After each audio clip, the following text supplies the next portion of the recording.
شامی صاحب بہت شکریہ، آپ نے ہمارے لیے وقت نکالا۔ سب سے پہلے ذرا لندن کی طرف چلتے ہیں۔ میاں نواز شریف تو ہم جانتے ہیں کہ وہاں پہ موجود ہیں، جہانگیر ترین بھی وہاں پہ پہنچ چکے ہیں، شہباز شریف صاحب بھی لندن جانے لگے ہیں، اون چودھری بھی وہاں پہ موجود ہے۔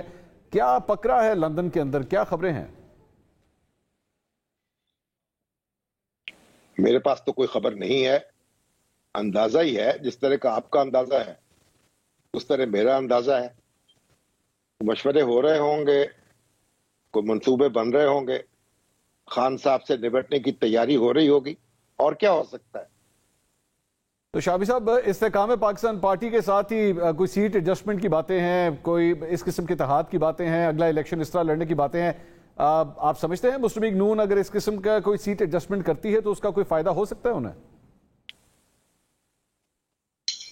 دیکھیے، یہ اس بات پر منحصر ہے کہ پی ٹی آئی کہاں کھڑی ہوگی، اس کی قیادت کون کر رہا ہوگا، اور اس کے کپتان جو ہیں وہ کس حال میں ہوں گے۔ اگر تو وہ کچھ توانا رہ گئی اور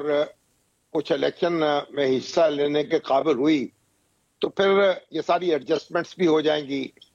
اور یہ تھوڑی بہت پیار محبت کی باتیں بھی مختلف سیاسی جماعتوں میں ہوتی رہیں گی۔ لیکن اگر پی ٹی آئی کی طاقت بہت کم ہو گئی تو پھر اس کے مخالفوں کے جو تضادات ہیں وہ ابھر کر سامنے آئیں گے، اور وہ سمجھیں گے کہ میدان خالی ہے تو اس لیے ہم کھل کھیل سکتے ہیں۔ تو یہ سارا اس بات پر منحصر ہے، اور ابھی یہ بات واضح نہیں ہو رہی کہ پی ٹی آئی جو ہے وہ کن حالوں میں ہوگی اور اس کی لگام کس کے ہاتھ میں ہوگی، اور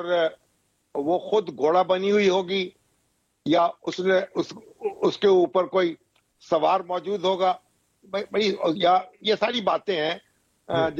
جو ابھی تک جواب طلب ہیں۔ شامی صاحب، یہاں پہ اگر پاکستان تحریک انصاف کی بات کریں تو آج غلام سرور خان بھی چھوڑ گئے پاکستان تحریک انصاف، ہمایوں اختر خان صاحب نے بھی جو ہے وہ میرے کپتان کا ساتھ چھوڑ دیا۔ اس ساری صورتحال کے بعد آپ سمجھتے ہیں کہ ابھی بھی میرے کپتان اگر الیکشنز ہوتے ہیں، آئندہ مقررہ وقت کے اوپر الیکشنز ہوتے ہیں، تو تب بھی موجودہ حکومت کے لیے ایک بہت بڑی پریشانی ثابت ہو سکتے ہیں؟ دیکھیے، کمزور تو وہ ہو جائیں گے،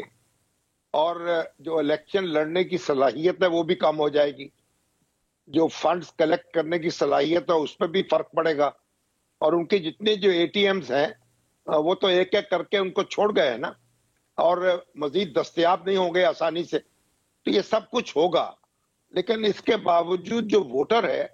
اگر وہ ان کے ساتھ جڑا رہا اور اس میں وہ اس طرح کمی نہ ہوئی، یعنی 10% 20% کمی تو ہو سکتی ہے، تو پھر بھی وہ ایک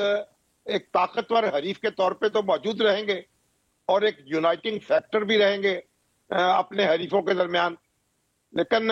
اب یہ ان کے ساتھ خود کیا ہوگا، کیا وہ الیکشن لڑنے کی پوزیشن میں ہوں گے، یا ان کا بھی نواز شریف بنا دیا جائے گا، کوئی شاہد خاقان عباسی ان کو تلاش کرنا پڑے گا، یا کوئی شہباز شریف جو ہے اس پر ان کی نظر ہوگی۔ یہ تاریخ اپنے آپ کو دہرا تو رہی ہے، لیکن ابھی معلوم نہیں ہے کہ وہ کس حد تک دہرائے گی، اور کتنے ابواب جو ہیں وہ دوبارہ لکھے جائیں گے، اور کتنے نئے طریقے سے ترتیب پائیں گے۔ شامی صاحب، یہیں پہ اگر پاکستان تحریک انصاف کی ہم بات کریں تو فوجی عدالتوں کے حوالے سے آج جس کیس کی سماعت ہوئی، پاکستان تحریک انصاف بہت غور سے اس پورے کیس کی پروسیڈنگز کو دیکھ رہی ہے۔ اگر یہاں سے فیصلہ پاکستان تحریک انصاف کے حق میں نہیں آتا اور ان کے کارکنوں کے، ان کے رہنماؤں کے کیسز فوجی عدالتوں میں چلنا شروع ہو گئے تو مزید مشکلات بھی پاکستان تحریک انصاف کے لیے بڑھ سکتی ہیں؟ یقیناً بڑھیں گی، ایک خوف جو ہے وہ بھی پیدا ہوگا، اور مجھے تو یاد ہے جب پاکستان قومی اتحاد کی تحریک چل رہی تھی، ذوالفقار بھٹو صاحب کا جو آخری زمانہ تھا اس میں بھی مارشاء اللہ لگا تھا، جزوی مارشاء اللہ، اور فوجی عدالتیں قائم ہو گئی تھی۔ تو پی این اے جو ہے اس کی صفوں میں کافی کھلبلی مچی تھی، اور اس کے ورکرز بہت پریشان ہوئے تھے۔ وہ تو بعد میں پھر لاہور ہائی کورٹ نے ان کو خلاف دستور قرار دے دیا اور ان کی بساط لپیٹ دی گئی۔ اسی طریقے کا خوف ابھی میں دیکھ رہا ہوں، اور اگر یہ عدالتیں کام کریں گی تو پھر تو ظاہر ہے کہ اس کے نتائج اور ہوں گے، لیکن اگر یہ معاملہ سول عدالتوں کے سپرد ہو گیا تو پھر تھوڑا سا کوئی صبر و سکون ان کو آئے گا. لیکن بنیادی بات تو یہ ہے نا کہ خان صاحب کے اپنے دور میں وہ 25 یا 26 مقدمے ہیں چلے ہیں سویلینز کے خلاف اور ان کے کورٹ مارشل ہوئے ہیں, اور اس وقت کسی نے آواز بلند نہیں کی, نہ کسی عدالت نے کوئی کاروائی کی اور نہ کسی سیاسی جماعت نے کوئی احتجاج کیا, اور لوگ جو ہیں ان کے خلاف کاروائیاں ہوتی رہیں. تو اب یہ جو فوجی عدالتیں جو اب کام کریں گی یہ ذرا مختلف ہوں گی ان فوجی عدالتوں سے جن سے ہم واقف ہیں. یہ تو جب فوجی تنصیبات پر جو حملہ کرنے والے ہیں ان کے معاملات فوج کے سپرد ہوں گے, اور یہ تو آرمی ایکٹ جو ہے وہ تو موجود ہے برسوں سے ہماری کتاب قانون میں. تو ایک تھوڑا پیچیدہ معاملہ ہے اور پتہ نہیں کس طریقے سے سپریم کورٹ ریلیف دے سکے گی یا نہیں دے سکے گی, کیونکہ سپریم کورٹ نے گزشتہ کئی سالوں کے دوران ان سارے ملزموں کو کوئی ریلیف نہیں دیا جو فوجی عدالتوں میں ٹرائل جن کا ہوتا رہا فوجی تنصیبات پر اور فوجی افراد پر حملہ کرنے کی پاداش میں یا فوج میں بددلی پھیلانے کی پاداش میں. تو اب ایک نئے سرے سے ایک معاملہ کرنا ہوگا. آج تو انہوں نے حکم طلائی نہیں دیا, اب بہت دیکھتے ہیں کہ کس طریقے سے معاملہ جو ہے وہ کسی نتیجے پہ پہنچتا ہے. اب میں آخری سوال شامی صاحب, اس ساری چیز کے اندر بہت سی گرفتاریاں ہوئی, بہت سے مقدمے چل رہے ہیں, لیکن عمران خان صاحب کی ابھی تک گرفتاری نہیں ہو سکی ہے,